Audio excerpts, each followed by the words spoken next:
Welcome to McPlum, simple solutions served daily. You start by saving and confirming nothing important is unsaved. Use Ctrl+S or File Save All. This prevents data loss.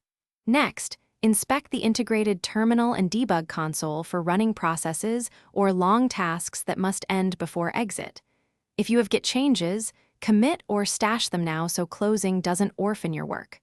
Once these are handled, you're ready to proceed with the first explicit close command without risking lost edits or interrupted builds.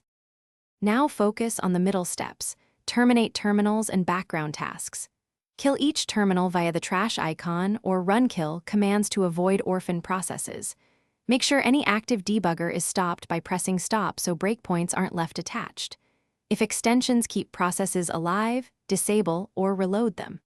For remote work, explicitly disconnect SSH, WSL, or container sessions. Closing VS Code without disconnecting may leave remote servers thinking you're still connected. These steps ensure a clean shutdown.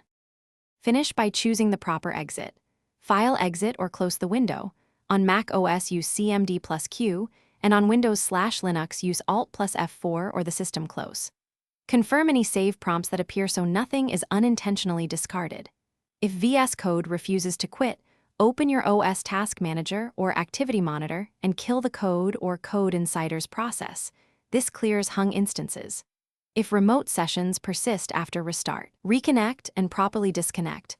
Make sure extensions aren't auto-restarting.